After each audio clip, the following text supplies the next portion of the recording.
चलो work power energy हो गया था ना, ठीक है। ग्रेविटेशन करवा दें या फ्लूइड्स करवा दें? फ्लूइड्स करवा देते हैं, ठीक है। देखो फ्लूइड्स चैप्टर डालो।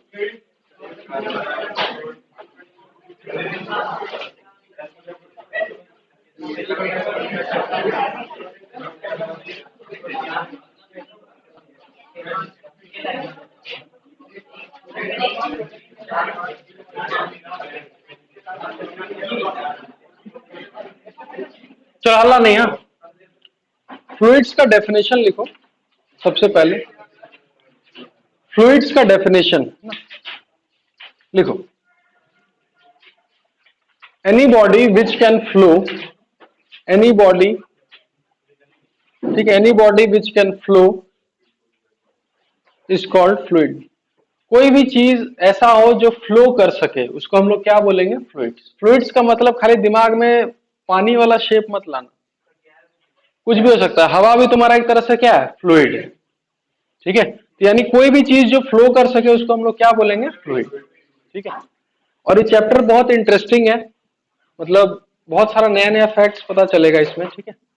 और अभी तक जितना हम लोग चैप्टर पढ़े उसमें सारा जगह हम लोग खाली फोर्स का ही बात करते थे, ड्रॉ एफबीडी फोर्स, यही सब बात करते थे, force is equal to mass into acceleration. पर इस चैप्टर में हम लोग फोर्स ना बात करके हम लोग यहाँ एक नया टर्म का बात करेंगे, प्रेशर, ठीक है। यानी इस पूरे फ्लूइड में फोर्स, हल्ला नहीं जी, ठीक है, फोर्स ना बात करके सिर्फ किसका बात होगा? प्रेशर। प्रेशर का फॉर्मूला सबको पता होगा, फोर्स बाय एरिया, ठीक है, समझे? ये तो हम लोग 9th-10th में से पढ़ते आ रहे थे ना, प्रेशर क्या होता है? Force by area. पर एक्चुअल में क्या होता है कि कोई भी अगर हम एरिया देखें, कोई भी एरिया, जैसे अगर ये एक एरिया लेते हैं तो फोर्स तो किसी भी एंगल पे भी तो लग सकता है, जो इसके साथ एंगल कितना बनाएगा? थीटा। तो उस फोर्स का पक्का दो कंपोनेंट होगा। तुमको क्या लगता है जो प्रेशर क्रिएट करेगा वो परपेंडिकुलर वाला होगा कि पैरेलल वाला? परपेंडिकुलर। यानी जो फोर्स होगा वो हमेशा कौन सा कंपोनेंट लेना है? तो परपेंडिकुलर। पैरेलल के लिए होगा ही नहीं। तो फोर्स अगर हम पैरेलल लगाएंगे तो क्या इस पे कभी प्रेशर तुम डाल पाओगे? तो हमेशा जो प्रेशर क्रिएट होगा वो हमेशा कौन सा फोर्स आएगा? परपेंडिकुलर, ठीक है। इसका उल्टा भी पॉसिबल है, ठीक है। उल्टा मतलब ये कि जहां किसी भी सरफेस पर फोर्स लगा रहा है परपेंडिकुलर फोर्स, तो उस सरफेस पे प्रेशर होगा। तो अगर इस रूम में ऐसे यहाँ एक प्रेशर है या नहीं है? है, एटमॉस्फेरिक प्रेशर है। तो अगर यहाँ एक प्रेशर है तो हर सरफेस पे बकायदा एक फोर्स लग रहा होगा। जब फोर्स के कारण प्रेशर आ रहा है तो अगर यहाँ पर प्रेशर है तो प्रेशर के कारण फोर्स भी लग रहा होगा।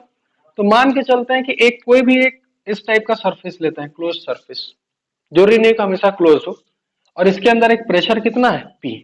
तो इस पूरे सरफेस पे फोर्स लगा रहा होगा।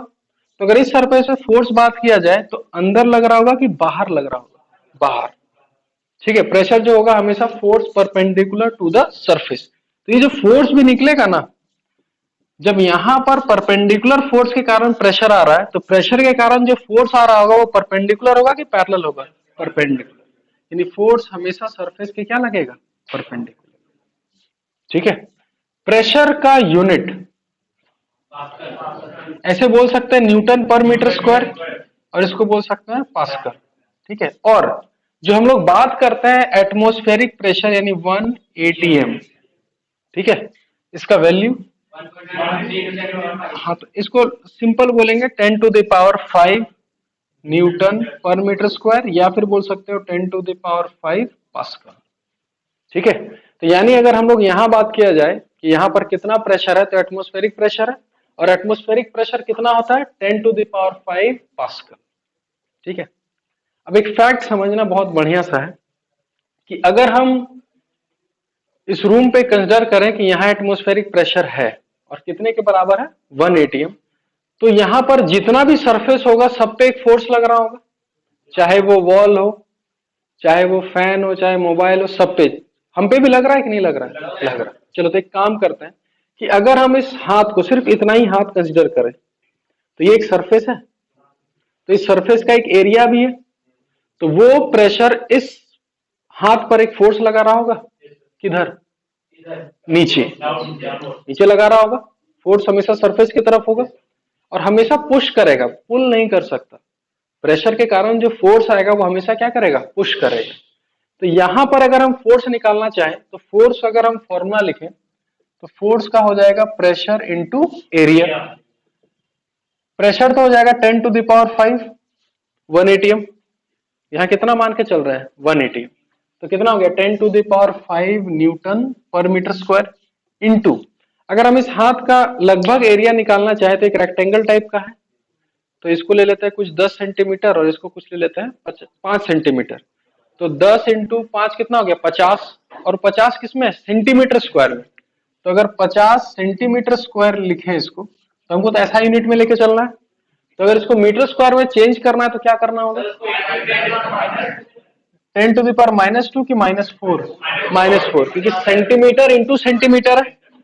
तो 100 और 100 दो बाद में कितना होगा 10⁻⁻4। अगर इसका आंसर निकाला जाए तो 10⁻⁻4 और ये कैंसिल होगा 500। तो 500 क्या, न्यूटन। इसका मतलब ये हुआ कि अगर हम सिर्फ अपना इस हाथ पर अगर हम फोर्स देखें तो इस हाथ पे खाली फोर्स लग रहा है 500 न्यूटन। 500 न्यूटन का मतलब लगभग 50 केजी समझो रखा हुआ है। 500 न्यूटन मतलब क्या है, 50 केजी। मतलब हम इस हाथ में आराम से 50 केजी को ऐसे ही बैलेंस करके रखे हुए हैं, कोई दिक्कत नहीं। क्या अगर फैक्ट देखा जाए तो हम इस हाथ में आराम से 50 केजी रखे हुए और कोई दिक्कत नहीं, हाथ गिर भी नहीं रहा है आराम से। तो कोई बता सकता है इतना आराम से हम हाथ क्यों रखे हुए? नहीं, नहीं, अभी भी एक लॉजिक से इसका आंसर दे सकते कि 50 केजी तो फोर्स लग रहा है ना, आराम। नीचे से भी एक फोर्स लग रहा है, प्रेशर ऊपर दोनों जगह है ना जी। तो ऊपर से भी एक फोर्स लग रहा है 500 न्यूटन, और नीचे से भी कितना लग रहा है 500 न्यूटन। तो नेट फोर्स कितना हो गया, 0। इसलिए हाथ पे कोई दिक्कत नहीं। लेकिन अब तुम समझो कि अगर तुम्हारे बॉडी को कोई 500 न्यूटन दोनों तरफ से दबाएगा तो दिक्कत होगा या नहीं होगा, होगा। तो अगर हम ध्यान से समझे कि मेरे चारों ओर एक एटमॉस्फेरिक प्रेशर है, तो मेरे पूरे बॉडी का एक सरफेस एरिया होगा, और फोर्स जो होगा मेरे बॉडी को क्या कर रहा होगा, दबा रहा होगा या बाहर खींच रहा होगा, दबा रहा होगा। ठीक है, तुम समझ लो 50 सेंटीमीटर स्क्वायर में इतना फोर्स है। तो अगर एक बॉडी का पूरा हम सरफेस एरिया कैलकुलेट करें तो जाहिर सी बात है बहुत ज्यादा आएगा। तो अपने आप को एक सिलेंडर मान लेना, तो सिलेंडर का जो एरिया होगा वो 2πRh होगा। निकाल भी सकते हो कि मैं, हाँ सॉरी, πr²h, ये वॉल्यूम होता है। हम एरिया निकालने के लिए क्या करना होगा, 2πr × h। एरिया निकल गया, चलो। तो बकायदा तुम्हारा, हल्ला नहीं, बकायदा तुम्हारा बॉडी एक सिलेंडर टाइप का है, उसका एरिया निकाल सकते हो। तो तुम ये कैलकुलेट भी कर सकते हो कि तुम्हारे बॉडी पर कितना फोर्स लग रहा है। फिर भी कोई दिक्कत महसूस हो रहा है? नहीं। क्यों? नहीं, फोर्स तो लगा ही रहा है। हम कहां बोल रहे हैं फोर्स नहीं लगा रहा है, पर हम ये बोल रहे हैं कि चारों तरफ से अगर इतना फोर्स वाकई में हम लगा दें तो बॉडी को दर्द तो होना चाहिए था। हाँ, हाँ, तो इसीलिए भगवान हमारे अंदर एक ब्लड प्रेशर बना के भेजा है कि तुमको हम अर्थ पे भेज रहा है ना, तो वहां 1 एटीएम पहले से ही है। अब इसीलिए देखो, कभी बीमार होते होगे, जैसे बुढ़ा लोग ज्यादा अगर बीमार होता है तो उन लोग का डॉक्टर तुरंत पहले बीपी नापता है कि बीपी सही है कि नहीं। क्योंकि देखो दिक्कत क्या है कि अगर तुम बॉडी के बाहर देखोगे तो 1 एटीएम प्रेशर है। ध्यान से समझना, आगे सारा इसी पे है, इसमें हंसना मत। पूरा क्वेश्चन आगे इसी पर बेस्ड है, हम खाली समझा रहे हैं इसलिए ताकि थोड़ा फील आए प्रेशर का। तो अगर हम बॉडी को देखें तो 1 एटीएम बाहर है, तो बाहर से एक फोर्स हमारे बॉडी को अंदर धकेल रहा है। तो भगवान हमको अंदर ही कुछ प्रेशर बना के भेजा, ब्लड प्रेशर, बीपी बोलते हैं। तो वो अंदर से फोर्स लगा रहा है, तो नेट फोर्स 0 है, तो हम सही है। इसलिए डॉक्टर बोलता है कि बीपी कम होने से भी दिक्कत है, ज्यादा होने से भी। तो अगर तुम्हारा बीपी बढ़ गया, इसका मतलब बाहर से तो वही फोर्स है, अंदर वाला फोर्स बढ़ गया तो बॉडी फैलने का चांस रहता है, और बॉडी अगर फैलेगा तो वेन्स रहता है ना, वो फटने का डर रहता है। तो इसलिए ब्लड प्रेशर अगर ज्यादा हुआ तो दिक्कत, आदमी ज्यादा गुस्सा हो जाता है, ब्लड प्रेशर बढ़ जाता है तुरंत। ब्लड प्रेशर अगर कम हो गया तो किधर का फोर्स ज्यादा होगा, अंदर वाला या बाहर वाला, बाहर वाला। तो बॉडी स्क्वीज आउट हो जाएगा। तो इसीलिए बीपी हमेशा मेंटेन करके चलना चाहिए, है ना। तो अगर एक क्वेश्चन पूछा जाए कि तुमको ऐसे ही उठाएं और ले गए स्पेस में छोड़ दिए, कोई दिक्कत होगा तुमको? नहीं, हवा हवा दे देंगे थोड़ा सांस लेने के लिए, कोई दिक्कत होगा वहां? प्रेशर वहां है ही नहीं ना, स्पेस में कोई प्रेशर नहीं है। यहाँ तो तुम्हारा एयर है, इसके कारण एटमॉस्फेरिक प्रेशर है। स्पेस में कोई एयर वगैरह है क्या? नहीं, तो कोई वहां प्रेशर नहीं है। तो इसका मतलब ये हो गया कि वहां पर जो बाहर वाला 1 एटीएम था वो गायब, पर अंदर का तो ब्लड प्रेशर रहेगा ही रहेगा। तो समझ सकते हो कि अगर तुमको सीधा स्पेस में जाके छोड़ दिया जाए, बैलून बनोगे नहीं, एक बॉम्ब की तरह एक्सप्लोड होगा बॉडी। सही में तुम अगर कैलकुलेट करोगे, इसीलिए हाँ एकदम बॉम्ब की तरह एक्सप्लोड होगा। इसीलिए देखो, जब आदमी बाहर जाता है स्पेस में तो बाकायदा एक सूट पहन के जाता है, थोड़ी स्टाइल मार के जा रहा है वहां, एक बढ़िया सा सूट पहन लेता ताकि उसको पता है कि हम बाहर जाएंगे हमको दिक्कत होगा। ठीक है, इसको तुम और एक तरीके से रिलेट कर सकते हो। एक स्क्यूबा डाइविंग होता है, जो पानी में अंदर जाके मछली वछली देखता है ना, तो उसके अंदर जाता है तो बाकायदा एक सिलेंडर लेके जाते हैं, है ना। तो सिलेंडर जो लेके जाते हैं, जाहिर सी बात है हवा लेने के लिए जाते हैं, ठीक है, हवा उससे मिलेगा। जैसे पानी के नीचे जाएंगे, आगे अभी पढ़ेंगे कि पानी के नीचे जाएंगे तो हमारा प्रेशर बढ़ेगा, पानी के नीचे जाएंगे तो प्रेशर बढ़ेगा। बाकायदा कितना बढ़ेगा, कैसे बढ़ेगा, उसका पूरा डेरिवेशन है अभी। तो अगर पानी के अंदर जाएंगे तो प्रेशर बढ़ा, तो अगर प्रेशर बढ़ रहा है इसका मतलब हमारे बॉडी को एक तरह से दबाया जा रहा है, क्योंकि अंदर तो उतना ही बीपी है, बीपी बढ़ा नहीं सकते, तो तुम्हारा बॉडी को दबाया जा रहा है। तो जब बॉडी दबता है तो मेरा काम है सांस लेना और सिर्फ छोड़ना, तभी जिंदा रहेंगे। तो जब सांस छोड़ेंगे तो बॉडी मेरा दबेगा, तब तो कोई दिक्कत नहीं है, सांस छोड़ भी रहा है वो दबा भी रहा है। लेकिन वापस जब सांस लेना होगा तो हमारे बॉडी को क्या करना होगा, फैलना होगा, पर वो हमको दबा के रखा है। तो पानी के नीचे अगर जाएंगे तो सांस छोड़ने में कभी दिक्कत नहीं होता है, दिक्कत कब होता है, सांस लेने में। तो उस सिलेंडर में एक्चुअल में पहले से ही हाई प्रेशर में ऑक्सीजन रहता है। हाई प्रेशर में इसलिए ऑक्सीजन रहता है क्योंकि वो पाइप सीधा मुंह में कनेक्ट होता है, उसमें खींचना नहीं पड़ता ऑक्सीजन, सीधा मुंह खोलोगे इतना प्रेशर रहता है कि अपने आप अंदर चला जाता है। इसलिए कभी देखोगे स्कूबा डाइविंग में कि बबल्स तुरंत फॉर्म होते रहता है मुंह से, अगर खींचता तो कभी बबल्स फॉर्म होता है नहीं। तो जब भी मुंह खोलता है तो कुछ एयर अंदर जाता है, कुछ एयर बाहर निकल जाता है। ठीक है, तो वही चीज होता है जब साइकिल में मतलब टायर में हवा नहीं रहता है तो पंप से भरते, करने का तो पाइप से मुंह में डाल के भी भर सकते थे, भर जाएगा। प्रेशर चाहिए, क्योंकि उतना फोर्स मेंटेन करने के लिए, साइकिल का पूरा वेट लेने के लिए हमको हाई प्रेशर देना होगा। गाड़ी का जब हवा कम हो जाता होगा तो जाते होगे तो वो एक पाइप लाता होगा और रखता होगा और भर देता होगा तुरंत, टाइम नहीं लगता। इसलिए टाइम नहीं लगता क्योंकि वो जो पाइप आता है देखोगे पीछे एक बड़ा सा सिलेंडर होगा, उसमें जो ऑक्सीजन रखता है वह जो भी रखता होगा, नाइट्रोजन गैस वैसे रहता है, ठीक है। तो उसमें जो गैस रहता है वो हाई प्रेशर में रहता है और वहां पर है लो प्रेशर। तो आगे जाके ये भी पढ़ेंगे कि हमेशा जो लिक्विड फ्लो होता है वो high pressure to low pressure. समझ में आया? ये सब खाली कहानी बताया, जितना कहानी बताया ना बकायदा सब पढ़ना भी है। तो सबसे पहले लिखो pressure difference in a fluid. सबसे पहले हम लोग को यह पढ़ना है कि फ्लूइड में जो प्रेशर डिफरेंस आएगा वो कैसे निकालना है। ठीक है, इसका डेरिवेशन अच्छे से देखना।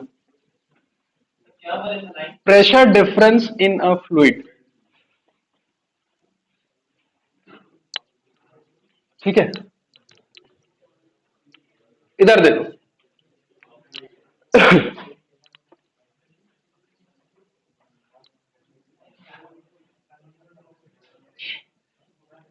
एक बीकर ले लिए, ठीक है, कर खिड़की खोल लो, नहीं आवाज आएगा, सुन लो। तुम ही लोग तो हल्ला करते हो, बाहर से क्यों नहीं आते? चल देखो देखो, तो अगर एक बीकर लिया जाए, उस बीकर में हल्का सा फ्लूइड ले लेता है, ठीक है, और अभी जितना भी फ्लूइड पढ़ेंगे वो किस में रहेगा, रेस्ट पर। फ्लूइड मूव नहीं करेगा, ऐसा नहीं कि अंदर पानी मूव कर रहा है, सब फ्लूइड किस में रहेगा, रेस्ट पर। अब डेरिवेशन देखो कैसे करना, अच्छे से समझना। अगर ये पूरा फ्लूइड रुका हुआ है तो अगर हम इसके अंदर एक पानी का टुकड़ा लें, पानी के अंदर एक पानी का टुकड़ा, इमेजिन तो कर सकता है, ऐसा तो मिलेगा नहीं, निकाल तो सकते नहीं टुकड़ा, बस इमेजिन कर सकते हैं कि इस लिक्विड के अंदर, इस फ्लूइड के अंदर एक फ्लूइड का एक छोटा सा टुकड़ा होगा। उस टुकड़े का डायमेंशन ले लेते हैं, ये ले लेते हैं ए, ये बी, और ये लेंथ कितना ले लेते हैं सी।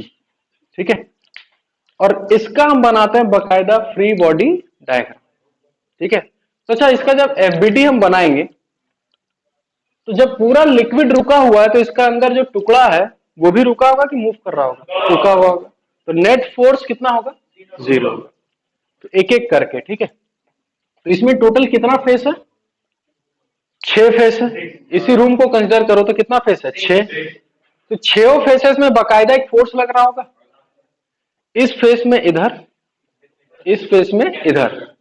ठीक है, नेट फोर्स 0 होगा, उधर से भी और इधर से भी नेट फोर्स कितना होगा? 0। तो ये चारों फोर्स हॉरिजॉन्टल ही है। देखो तो वर्टिकल में कौन कौन आएगा? ऊपर से और नीचे से, और एक फोर्स हम लोग मिस कर रहे हैं। इसका कुछ मास, इसका जब एक टुकड़ा हम लोग कंसिडर कर रहे हैं तो इसका भी एक मास आएगा या नहीं आएगा? आएगा। इसका एफबीडी बनाओ तो सबसे पहले लिखो फटाफट।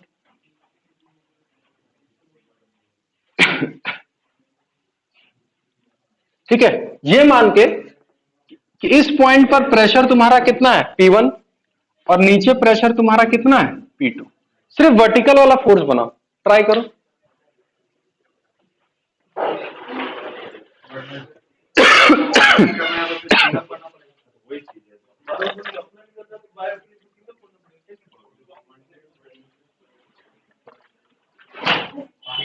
सिर्फ सिर्फ वर्टिकल वाला फोर्स ड्रॉ करो।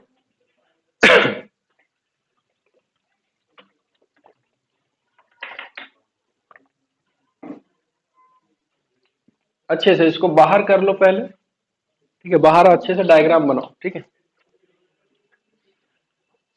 अच्छा, ऊपर वाला जो सरफेस दिख रहा है उस पे फोर्स किधर लगेगा? ऊपर वाला जो सरफेस है किधर? नीचे, इधर। तो इसको बोलते हैं F1 is equal to pressure into area, और उस पॉइंट पर प्रेशर कितना है? P1। तो लिखेंगे P1 इंटू, ये डायमेंशन देख के बताओ ऊपर का एरिया कितना आने वाला है? AB। ठीक है, नीचे वाला जो सरफेस है, सबसे नीचे वाला, उस पे जो फोर्स लगेगा वो किधर लगेगा? ऊपर। F2 लगेगा, प्रेशर इंटू एरिया, एरिया भी कितना होगा? AB, और बकायदा इसका एक mg होगा। चलो, अब mg कैसे लिखेंगे? तो लिक्विड का एक डेंसिटी होता है रो, हम लोग क्या मान के चलेंगे? रो। ठीक है, डी नहीं, रो, है ना। और डेंसिटी का फॉर्मूला होता है मास बाय वॉल्यूम। तो अगर किसी का मास निकालना होगा तो डेंसिटी इंटू वॉल्यूम किया जा सकता है। तो अगर इसका मास लिखे तो डेंसिटी इंटू वॉल्यूम, जब इसका मास चाहिए तो किसका वॉल्यूम? उसी का वॉल्यूम, बीकर का वॉल्यूम से कोई लेना देना नहीं। तो इसका वॉल्यूम कितना होगा? ए बी सी, वॉल्यूम लिख लिए, इंटू जी। क्या वर्टिकल में और कोई फोर्स है? देखो तो वर्टिकल में का कॉन्टैक्ट नहीं, नॉर्मल नॉर्मल कुछ नहीं, और कोई फोर्स? एटमोस्फेयर। ये एटमोस्फेयर में है कि फ्लूइड में है? फ्लूइड में है, तो एटमोस्फेयर कहां? यहां का प्रेशर P1 माने तो एक फोर्स, यहां का प्रेशर P2 माने तो एक फोर्स, बकायदा एक mg था तो नीचे होगा, और बाकी सारा फोर्सेस जो लगेगा वो वर्टिकल होगा कि हॉरिजॉन्टल होगा? हॉरिजॉन्टल। तो इसका मतलब नेट फोर्स कितना होगा? 0। इक्वेशन क्या लिखेंगे? देखो नीचे कौन कौन है? F1 और mg, और बैलेंस कौन कर रहा है? F2। यानी हम बकायदा इक्वेशन लिखेंगे F2 is equal to F1 plus mg। F2 का value P2 into A B, P1 into A B plus rho A B C into g. देखो ए बी और ए बी क्या हो गया? कैंसल। तो यहां से देखो बहुत सिंपल सा इक्वेशन आएगा, P2 is equal to P1 plus rho g into c. इसको देखने के बाद अगर तुमसे कोई पूछे कि P2 बड़ा है कि P1 बड़ा है, आंसर क्या होगा? P2 बड़ा है। इसका मतलब P1 ऊपर था, और P2 किधर है, नीचे। तो यानी जब नीचे गए तो प्रेशर क्या हो गया, बढ़ गया। अब हम लोग आगे क्वेश्चन बनाने के लिए सिर्फ एक, ये तो डेरिवेशन हो गया, क्वेश्चन बनाने के लिए सिर्फ हम ये बोलेंगे कि अगर किसी भी पॉइंट का प्रेशर कितना है P1, और अगर हम वहां से H हाइट किधर जाते हैं, नीचे, तो यहाँ का प्रेशर P2 होगा। हम आराम से बोलेंगे कि P2 जो होगा वो P1 से कुछ बड़ा होगा, और कितना, रो जी एच। यानी P1 को इधर लाए तो P2 माइनस P1, तो इसको बोल सकते हैं change in pressure, rho g h. ठीक है, इसको उतारो पहले यहां तक।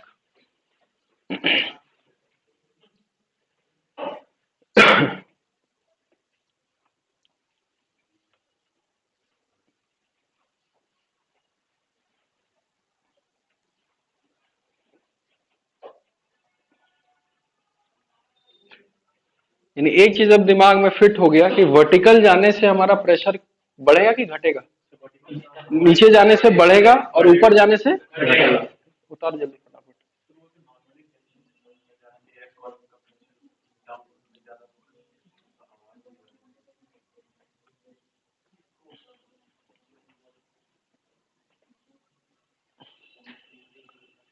ठीक है, आगे बढ़े।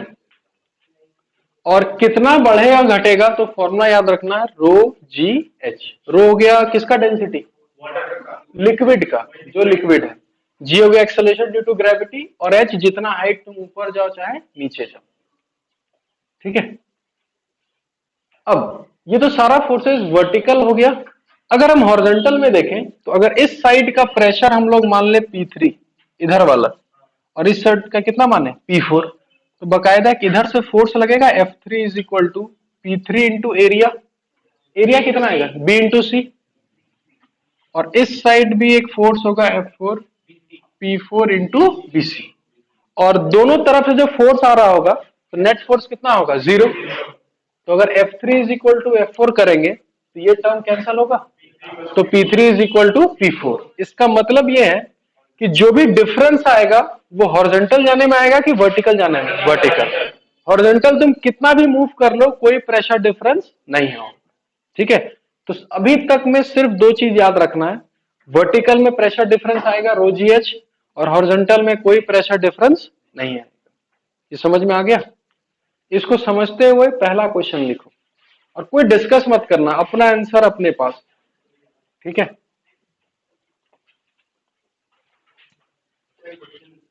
हाँ P2 अगर नीचे से प्रेशर ज्यादा होगा, हाँ, और P1 अगर ऊपर से कम होगा, तो हम लोग जब पानी में जाते हैं तो हम लोग ऊपर क्यों चले जाते हैं? तुम्हारा मास भी है ना, तो ऊपर से प्रेशर लगा ही रहा है, तुम अपना एक एमजी लगा रहे हो, तो नीचे वाले का फोर्स ज्यादा होना चाहिए कम होना चाहिए, ज्यादा होना, तभी ना तुम बैलेंस रह पाओगे। चलो क्वेश्चन लिखो।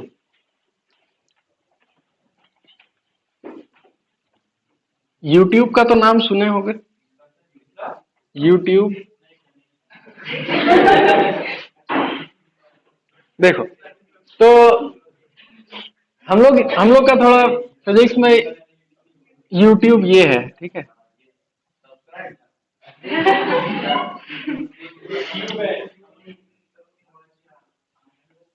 दो ट्यूब ऐसे मिला हुआ है और यू शेप का, इसलिए हम लोग यहाँ इसको बोलते हैं यूट्यूब। ठीक है, चलो आगे आगे। तो इस यूट्यूब को ऐसे रखे हुए हैं आराम से, और लिक्विड भरना स्टार्ट कर दिए। तो जब पूरा भरेंगे तो लिक्विड इसमें भी कुछ रहेगा और इधर भी आएगा कुछ। इधर का हाइट H1 और इधर का हाइट H2। तुम्हारे पास तीन ऑप्शन है। पानी भरने के बाद जब पूरा एकदम रेस्ट पर देखेंगे, H1 greater than H2, H2 greater than H1, H1 is equal to H2। पहला, कोई डिस्कस मत करना, अपना आंसर देना। चलो अपना अपना आंसर, और दूसरे के आंसर पे एकदम नहीं, अपना आंसर देना जो तुमको लग रहा। हाँ समझो पानी ही डाले तो पानी सेम है। ठीक है, अपना आंसर अपने पास। पूरा नहीं, पूरा भर देंगे तो पानी बाहर निकले, ऐसा नहीं। पानी यहां तक भरे तो उस तरफ भी कुछ आएगा पानी, कि सिर्फ इधर ही रहेगा, उधर भी आएगा। तो दोनों हाइट में जब पानी हम देखेंगे, और एक चीज और बोल रहे हैं, ये चीज हम बताए नहीं, इधर वाले का रेडियस और इधर वाले का रेडियस बराबर नहीं है, ठीक है। इधर वाला थोड़ा मोटा है और इधर वाला थोड़ा पतला है। अब बताना, ठीक है। चलो एक एक करके, हाँ आराम से सोच लो, 2 मिनट का समय देते हैं, सोच के बताना है। अभी जो सोचो, मतलब जैसा मन करे।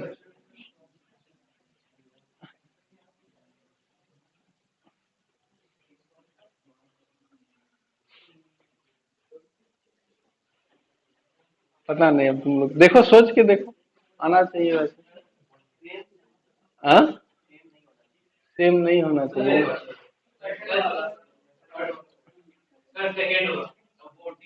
हाँ, वोटिंग करवा ले, चलो। हाँ, सबसे बढ़िया वही ना। फर्स्ट ऑप्शन शायद किसी का नहीं होगा, ठीक है। चलो, फर्स्ट ऑप्शन है किसी का? नहीं है, पक्का तो? चलो, सेकंड ऑप्शन।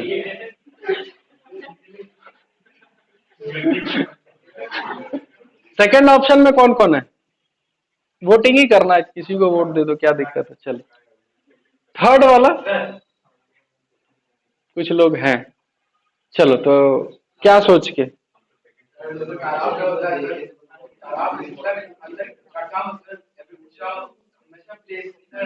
चलो, इसका सोचना ये है कि भाई तालाब में गड्ढा कितना भी हो, ये भी हो, पानी तो सेम रहता है। चलो, तुम्हारा जी?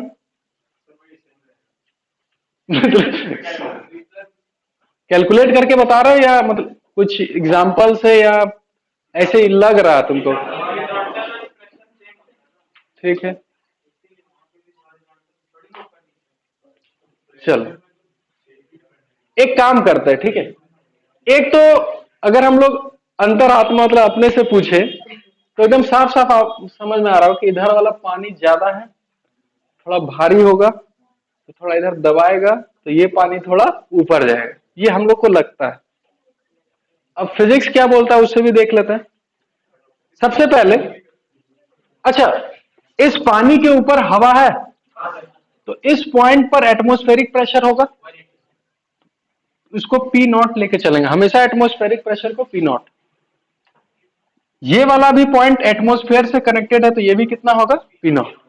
चलो एक काम करते हैं, पी नॉट से H1 हाइट नीचे जाएंगे, तो यहां का प्रेशर कितना होगा? P naught plus rho g H1। यहां से नीचे गए H2 हाइट, तो क्या लिखेंगे? P naught plus rho g H2।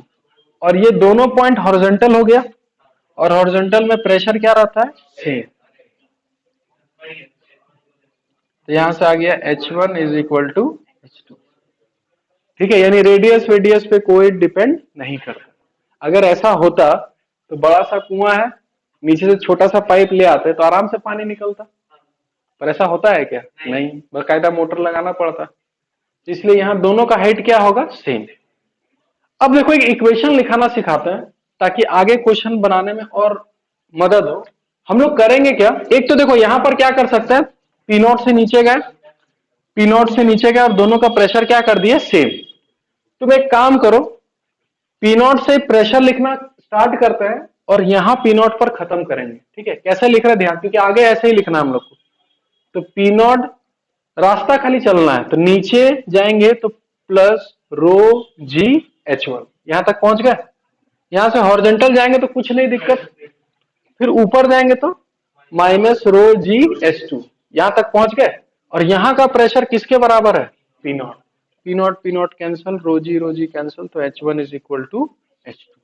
यानी करना क्या है, हमको एक पॉइंट से दूसरे पॉइंट तक जाना है, और हमको सिर्फ मूव या तो हॉरिजॉन्टल कर सकते हैं या फिर वर्टिकल कर सकते हैं। क्यों? क्योंकि हमको सिर्फ पता है कि वर्टिकल जाने में प्रेशर डिफरेंस रो जी एच, और हॉरिजॉन्टल जाने में कोई प्रेशर डिफरेंस नहीं होता।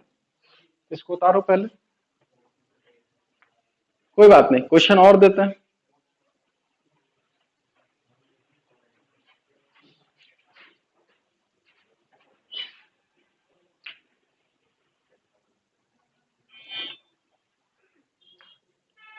समझ आया सबको? चलो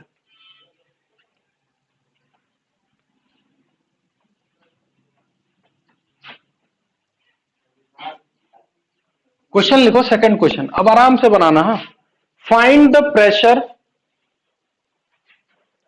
find the pressure at point A of the chamber, at point A of the chamber। जैसे कि समझना कि एक इस टाइप का एक बना हुआ है, ठीक है, चैम्बर बना हुआ है, उसमें गैस है, ठीक है, वहां का तुमको प्रेशर बताना है किसी भी पॉइंट का। और देखो इस टाइप से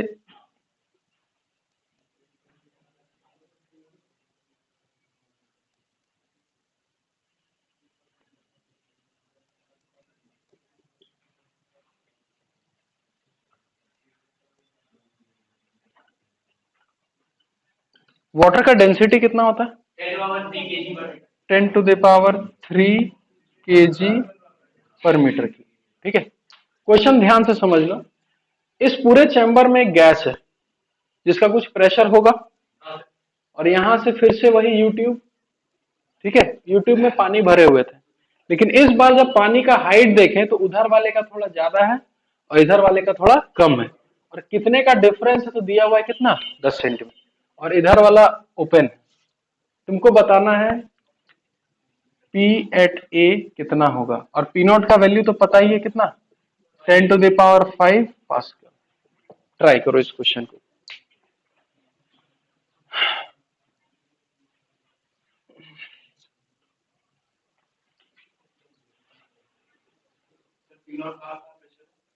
देखो P नॉट कहाँ का प्रेशर है, जहां हवा तुमको दिख जाए कि यहाँ हवा है और वो एटमोस्फेयर से कनेक्टेड है तो वो P नॉट होगा।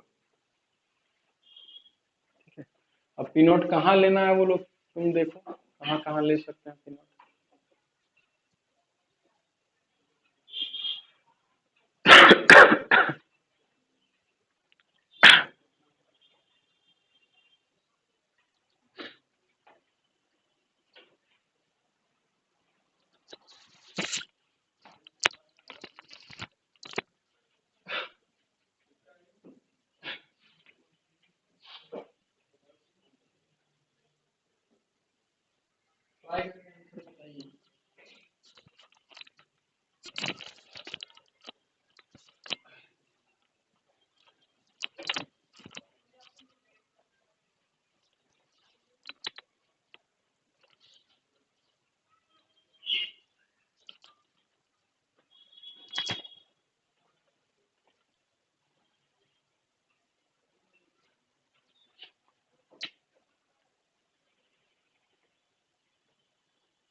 हाँ, सबको ऐसा यूनिट में याद रखना।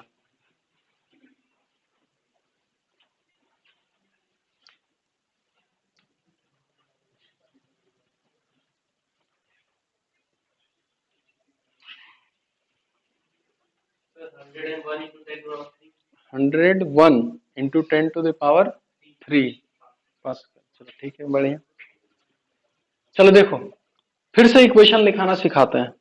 हमको यहाँ का प्रेशर चाहिए, थोड़ा सा दिमाग लगाओ, इस पूरे में गैस है तो हर पॉइंट पे प्रेशर सेम ही होगा, और यही गैस यहां तक है, तो यानी इस पॉइंट का अगर हम प्रेशर लिखें तो प्रेशर एट ए ही होगा कि कुछ और होगा, वही होगा, ठीक है।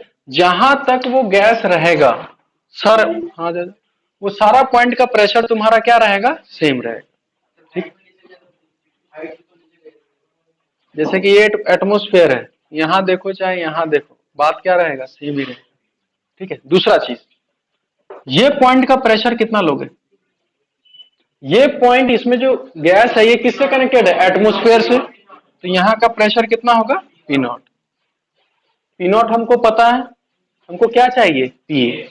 अब पी नॉट से लेकर पीए तक पहुंचना है, तो सबसे पहले हम यहां से नीचे जाते हैं, कितना हाइट जाएंगे तो H1, तो लिखेंगे equation P naught plus rho g H1।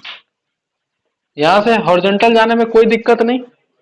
फिर ऊपर जाता है तुम्हारा हाइट कितना, h2 प्लस या माइनस, माइनस, तो माइनस रो जी h2, और हम लोग कहां पर आ गए, ये p naught plus rho g h1 minus h2 is equal to p. अब मेरे को बताओ h1 माइनस h2 का क्या वैल्यू है, 10। पी नॉट का वैल्यू हो गया 10⁵, रो का वैल्यू होगा 10⁵, जी का वैल्यू 10, और ये 10 सेंटीमीटर है तो divided by 100 is equal to p. दो जीरो कैंसल, 10⁵ को लिख सकते हैं 100 इंटू 10⁵, तो ये हो जाएगा 101 इंटू 10⁵, पी। या फिर इस पीए को ऐसे भी लिख सकते हैं 1.01 इंटू 10⁵। कुछ समझ में आया या पार हो गया? सर एक्चुअल वैल्यू यही होता है ना? क्या वो 1.0 समथिंग होता है, लेकिन 180 हम 10⁵ भी लेके चलो, कोई दिक्कत नहीं। ठीक है, दो चीज यहां से सीखने वाला बात था क्या, कि किसी भी चैम्बर का अगर तुमको प्रेशर निकालने बोले तो वो गैस जहां तक रहेगा वहां तक प्रेशर क्या रहेगा, सेम। यहां इसका मतलब यहां तक। उसके बाद जो एटमॉस्फेरिक कहां कहां लेना है, तो जो पॉइंट एटमॉस्फेयर से कनेक्टेड है, क्या ये पॉइंट एटमॉस्फेयर से कनेक्टेड है, नहीं, ये पॉइंट कनेक्टेड है, तो इसी को इस पॉइंट का क्या लेंगे, एटमॉस्फेरिक प्रेशर। समझ में आया? अब एक एनसीईआरटी में एक डिवाइस दिया हुआ है मैनोमीटर, ठीक है, और मैनोमीटर क्या होता है, कोई बड़ा सा डिवाइस नहीं है, उसको घर में भी तुम बना सकते हो।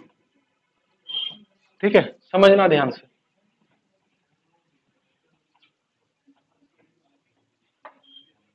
देखो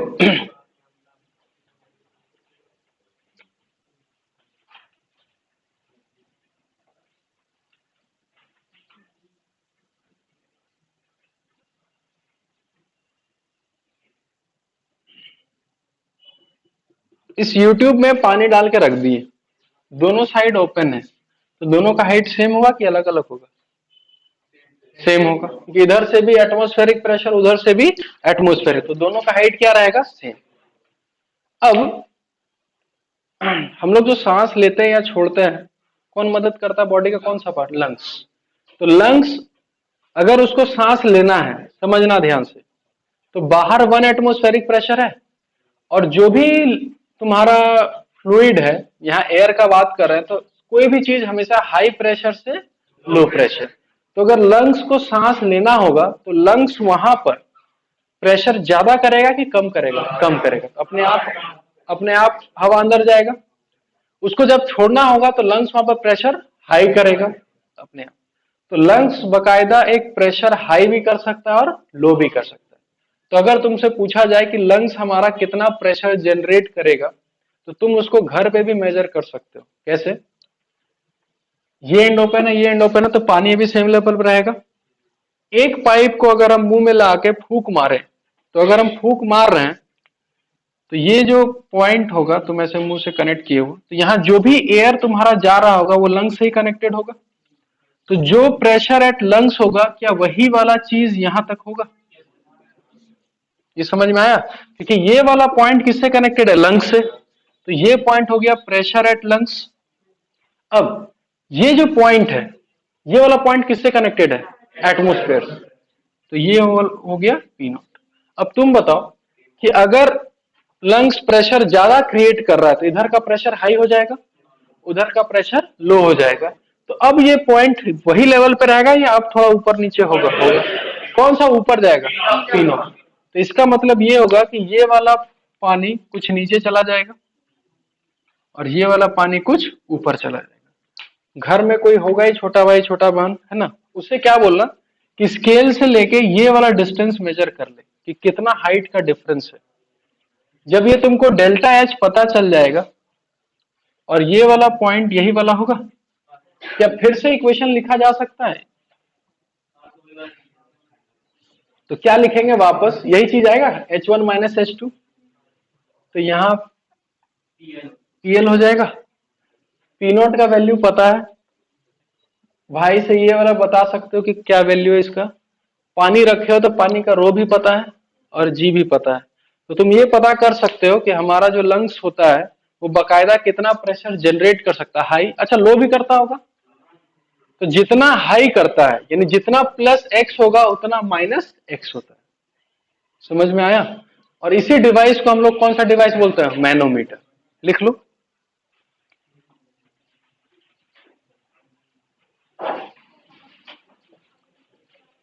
ये डिवाइस समझ में आया ना बढ़िया से। ये डिवाइस बना देना और बकायदा ये इक्वेशन लिख देना, ठीक है। और इसको यहां पर लिख लेना, rho g P naught plus rho g delta h. It is a device.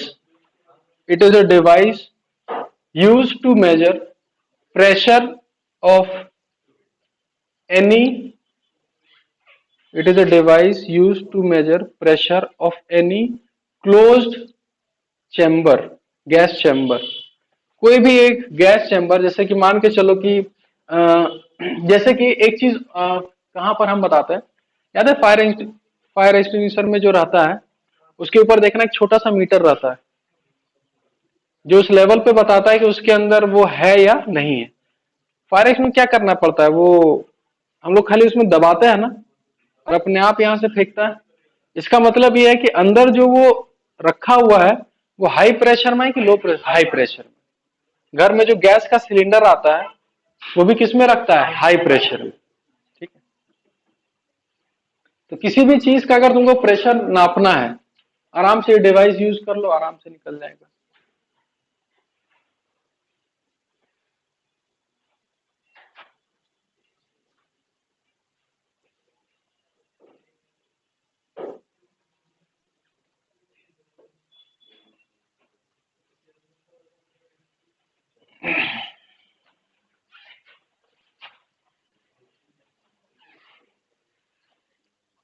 चलो आगे बढ़े।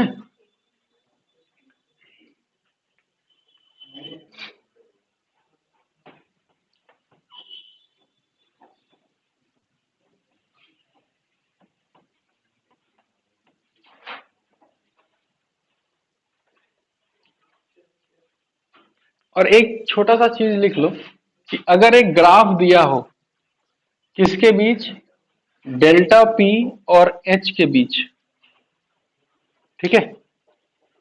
अच्छा, चेंज इन प्रेशर जो वर्टिकल में था, याद है इसका फॉर्मूला कितना था, रोजी एच। तो डेल्टा पी को यहाँ वाई से डिनोट कर रहा है, वाई एक्सिस, और एच तुम्हारा क्या हो गया, एक्स एक्सिस। और रो और जी कांस्टेंट होता है कि वेरिएबल, कांस्टेंट। तो y is equal to m x हो गया। तो इसका ग्राफ कैसा बनेगा, straight line passing through origin. तो इससे क्वेश्चन क्या पूछा जा सकता है कि मान के चलो ये थीटा का वैल्यू दे दिया 30 डिग्री और पूछा कि अगर ये ग्राफ ऐसा है तो बताओ जो लिक्विड यूज हो रहा है उसका डेंसिटी कितना है। कैसे निकालेंगे, तो इस ग्राफ में स्लोप को टेन थीटा बोलता है। तो टेन थीटा कितना हो गया, रो इंटू जी। जी का वैल्यू पता है, थीटा का वैल्यू पता है, तो यहां से क्या निकल जाएगा, रो। तो ये सब छोटा छोटा क्वेश्चन बन सकता है, इसको उतार लो बस।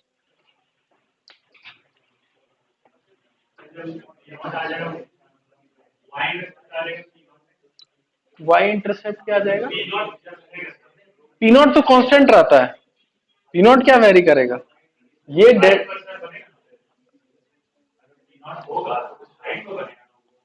ये ग्राफ हम बना रहे हैं चेंज इन प्रेशर का, प्रेशर का नहीं बना रहे हैं।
ठीक है, क्वेश्चन ध्यान से। हाँ,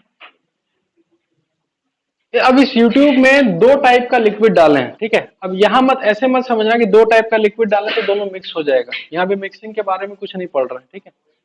तो अगर दो लिक्विड है, एक लिक्विड जो है वो रो डेंसिटी का है, और इस साइड उसके ऊपर और एक लिक्विड डाल दिए जो कितने डेंसिटी का है, 3 रो। तो अब मेरे को ये बताओ, क्वेश्चन लिखो, find the value of H. Find the value of H.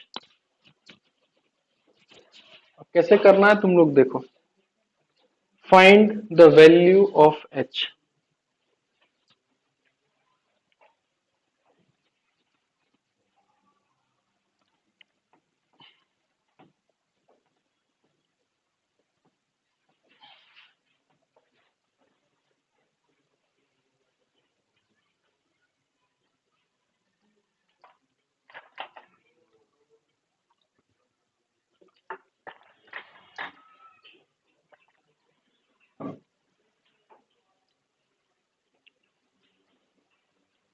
H का वैल्यू बताओ कितना होगा।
थर्टी 35। यस सर 35 उस 35 सेंटीमीटर मतलब ना, ठीक। आ गया।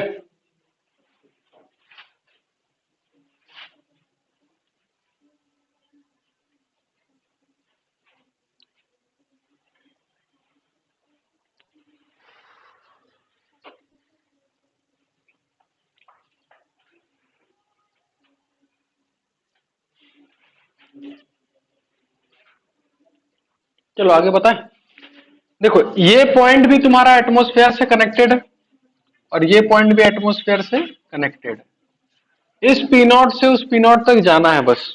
इक्वेशन लिखते हैं, ठीक है। तो इधर से अगर नीचे जाएं तो p naught plus 3 rho g into 10 centimetre. कहां तक पहुंच गए, यहां तक। थोड़ा और नीचे जाते हैं तो प्लस। अच्छा, उस लिक्विड में गए तो उसका डेंसिटी तो रो है, जी इंटू कितना हाइट, 5। यहां तक पहुंच गए। यहां से यहां जाने में कोई दिक्कत नहीं होगा। ऊपर जाता है तो माइनस रो जी एच, और वो कहां का प्रेशर हो गया, पी नॉट। ये पी नॉट क्या हो गया, कैंसिल। रोजी तो 30 और 5 कितना हो गया, 35। तो एच का वैल्यू आ गया 35 सेंटीमीटर। ठीक है। तो यानी जब दो टाइप का लिक्विड मैच करके उसमें डालेंगे तो मिक्सिंग नहीं करना है, बस करना देखो बहुत सिंपल है जी। फ्लूइड्स अगर आराम से पढ़ोगे तो बस एक पॉइंट से दूसरे पॉइंट तक पहुंचना है, और खाली क्या लिखना है, इक्वेशन लिखना है। और खाली मूव किसमें करना है, हॉरिजॉन्टल और वर्टिकल। ठीक है। तो अभी तक तो सिर्फ ये बता दिए कि जब लिक्विड रेस्ट में रहेगा तो ये कहानी रहेगा। आगे लिखो, when liquid accelerates. When liquid accelerates,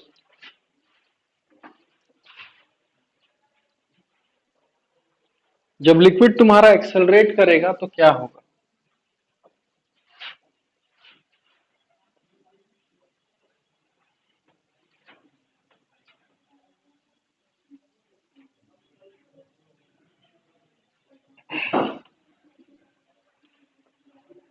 ठीक है, देखो इधर, एक्सेलरेट का मतलब क्या है कि जैसे याद करो हम लोग जो बीकर लिए थे, अगर इस पूरे बीकर को हम लोग क्या कर दें, एक्सेलरेट कर दें, ठीक है, तो हम लोग जो याद है इसके अंदर टुकड़ा लिए थे, वो टुकड़ा रुका रहेगा या वो भी एक्सेलरेट करेगा? एक्सेलरेट करेगा, ठीक है।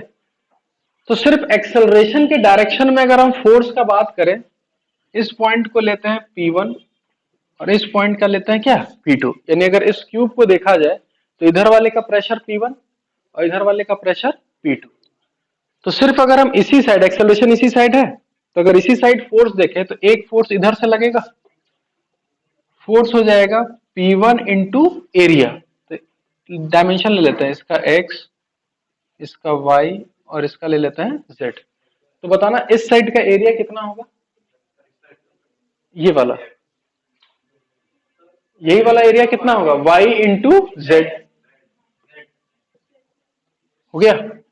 एक फोर्स इस सरफेस पे लग रहा होगा F2, तो प्रेशर P2 इंटू एरिया, इसका भी yz होगा। अब मेरे को ये बताओ, सबसे पहले जब लिक्विड रुका हुआ था तो इसके अंदर टुकड़ा भी रुका था, तो इधर वाला फोर्स और इधर वाला फोर्स सेम हुआ, कैंसल आउट हुआ था। लेकिन अब ये जो पार्ट है ये रुका हुआ है कि एक्सेलरेट कर रहा है? एक्सेलरेट। तो इक्वेशन हम लिखेंगे, तो इधर इक्वेशन है, तो इक्वेशन क्या लिखोगे? F1 minus F2 is equal to M into A. और इस साइड तो कोई फोर्स नहीं है, F1 को लिख देंगे P1 इंटू YZ, इसको लिखेंगे P2 into YZ is equal to mass. फिर से मास क्या लिख सकते हैं? Density into volume. तो डेंसिटी इंटू वॉल्यूम हो जाएगा x y z into a. YZ और YZ कैंसिल हो गया। तो ऑब्जेक्ट इसी का ही है ना, टुकड़ा किसका लिए है? उसी का है। तो P1 माइनस P2 यानी P1 is equal to P2 plus rho AX लिख सकते हैं। किधर का प्रेशर ज्यादा है, P1 का या P2 का? P1 का।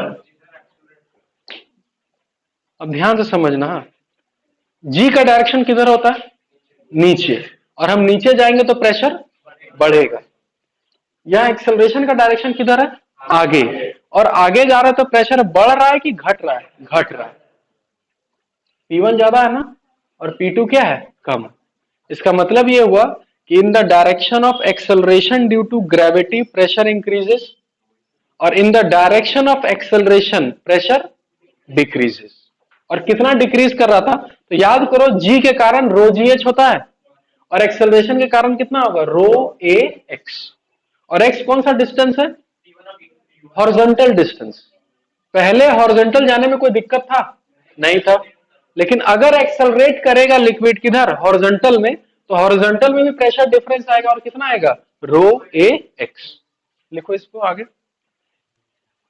और एक इसी में लिख लेना pressure difference due to acceleration. लिख लो pressure difference due to acceleration, और ये वाला पूरा बढ़िया से उतारो। ये स्कूल्स वगैरह में नहीं पूछेगा, लेकिन मेंस नीट वगैरह में ये सब है।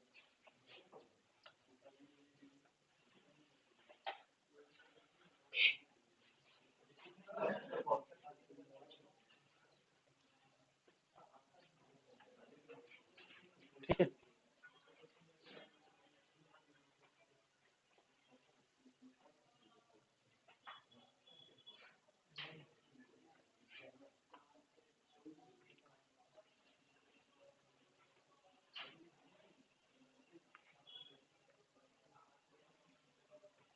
उतार लिए? उतारो। अब बढ़िया समझना, इससे क्वेश्चन जितना भी आगे का ना इसी से बनेगा, एक्सेलरेशन वाले से।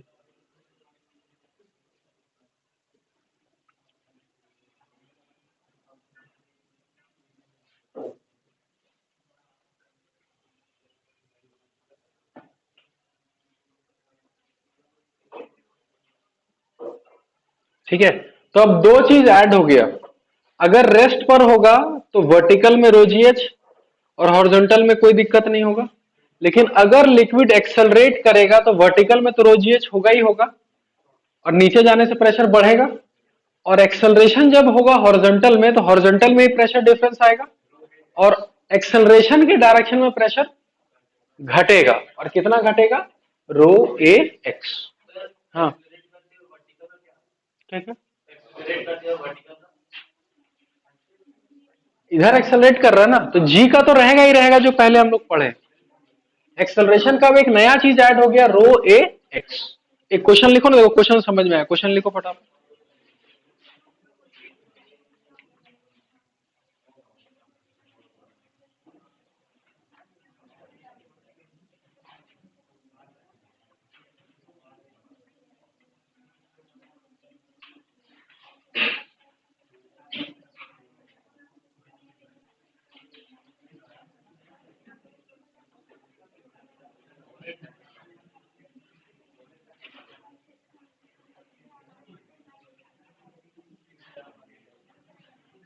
देखो इधर, तो अगर इस YouTube में अगर लिक्विड हम डाल के,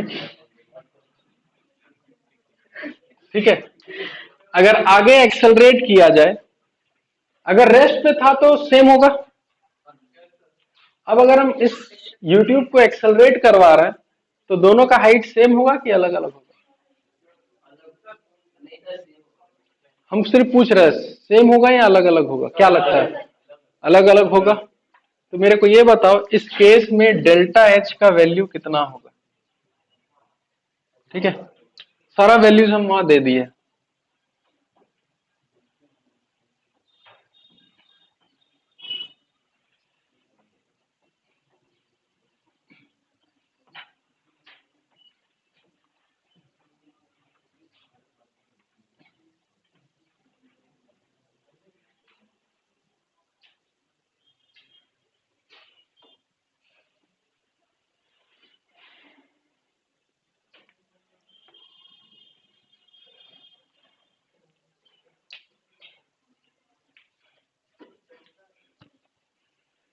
इक्वेशंस लिखो, एक पॉइंट से दूसरे पॉइंट तक पहुंचो, नया आंसर आएगा।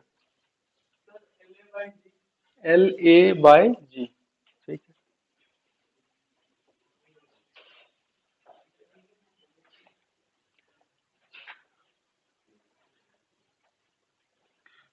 बढ़िया से पढ़ोगे तो फ्लूइड्स कुछ नहीं है, बहुत आसान है। पहले इक्वेशन लिखो जो सिखा रहा है, बस एक पॉइंट से दूसरे पॉइंट तक कैसे मूव किया जाता है वो लिखो।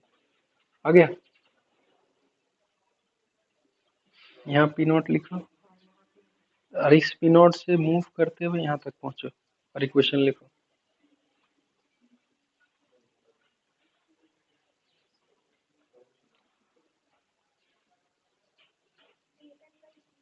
एल, हाँ सही है।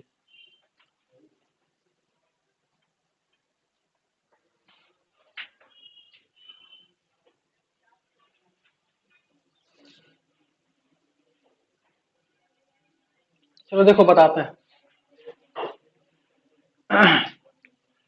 इस पॉइंट का भी पी नॉट होगा और इस पॉइंट का भी कितना होगा? P not. और इस पी नॉट से इस पी नॉट तक खाली मूव करना है, ठीक है। तो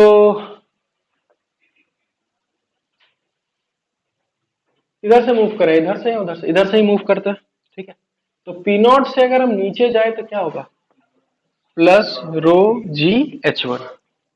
यहां से डायरेक्ट यहां आ गए। अब हॉरिजॉन्टल जाएंगे तो सेम रहेगा या डिफरेंस आएगा? डिफरेंस आएगा क्योंकि एक्सेलरेशन के डायरेक्शन में, और एक्सेलरेशन के डायरेक्शन में जाएंगे तो प्रेशर घटेगा। तो माइनस रो एक्सेलरेशन ए इंटू कितना आगे गए? एल, रो ए एक्स। यहां तक पहुंच गए। अब ऊपर जाना है, minus rho g H two, और वो कहां पर आ गए? P not. कैंसिल हो गया, रो रो कैंसिल।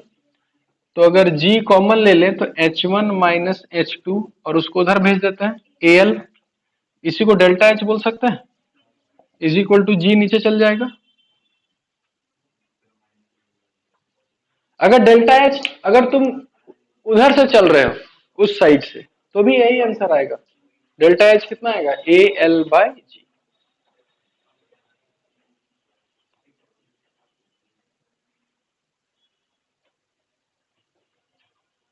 ठीक है।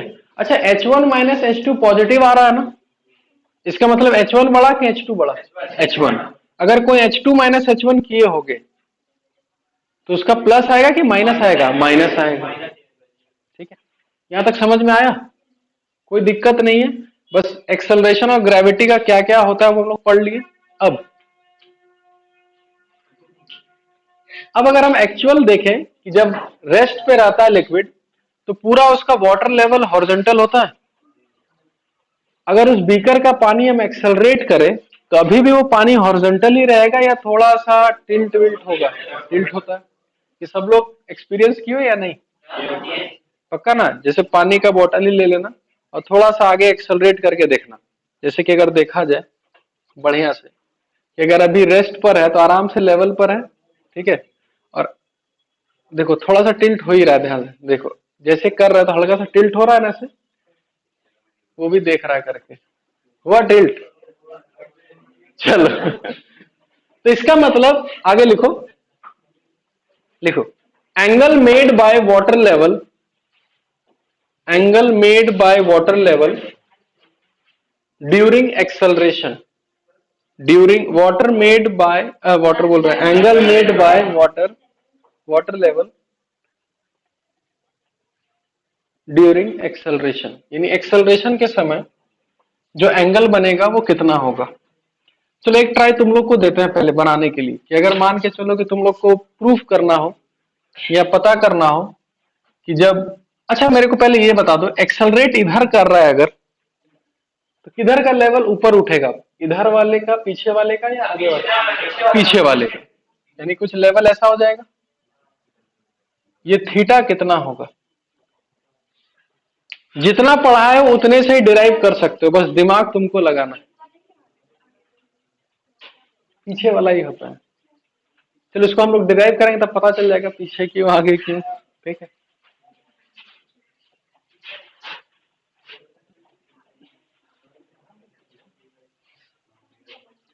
एक घर में ग्लास में ले लेना पानी और फिर ऐसे करके मूव करना, देखा दिखेगा।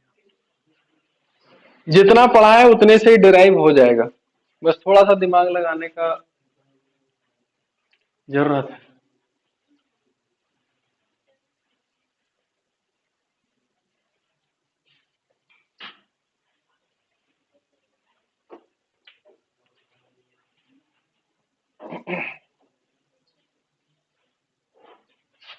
ये डेरिवेशन आ सकता है स्कूल्स वगैरह में, ध्यान से।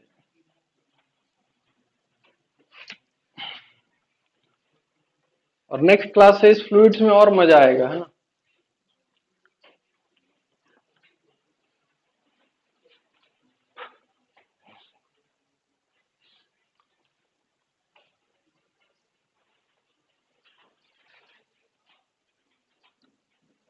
नहीं आया? देखो हमको 2 पॉइंट चाहिए और 2 पॉइंट से एक पॉइंट से दूसरे पॉइंट मूव करना है, और मूव सिर्फ हम कर सकते हैं हॉरिजॉन्टल और वर्टिकल। ठीक है, ध्यान से देखना, डेरिवेशन तो टफ नहीं है। एक पॉइंट ये लेते हैं, वहां का प्रेशर कितना होगा? पानी के ठीक ऊपर कितना होगा? पी नॉट, एयर से कनेक्ट है। चलो इसको बोल देते हैं पी नॉट, ये वाला पॉइंट पी नॉट। ठीक है, हम इस पी नॉट से इस पी नॉट जाएंगे लेकिन सिर्फ हॉरिजॉन्टल और वर्टिकल। क्या यहां से पीछे आके ऊपर जा सकते हैं? काम हो जाएगा मेरा। चलो तो पी नॉट से अगर हम पीछे आए, कितना डिस्टेंस आए? x, और ऊपर कितना गए? y। तो पी नॉट से अगर पीछे आ रहा है यानी एक्सेलरेशन के ठीक अपोजिट, तो प्रेशर प्लस होगा। तो पी नॉट प्लस रो ए एक्स, यहां तक पहुंच गया। ऊपर जाएंगे तो pressure minus rho g H, और वापस फिर कहां से आ गए? कैंसल। हाँ भाई, रो रो भी क्या हो गया? कैंसल। तो a x is equal to g y, तो a by g is equal to y by x. अगर ट्रिग्नोमेट्री देखें तो y बाई एक्स को हम लोग टेन थीटा बोल सकते हैं, तो a by g is equal to tan theta. इसका मतलब theta is equal to tan inverse a by g. ठीक है, यानी आराम से निकाल सकते हैं कि एक्सेलरेशन होगा तो थीटा कितना होगा। या तो फॉर्मूला रट लेना अगर आए, या फिर ये डेरिवेशन याद रखना है।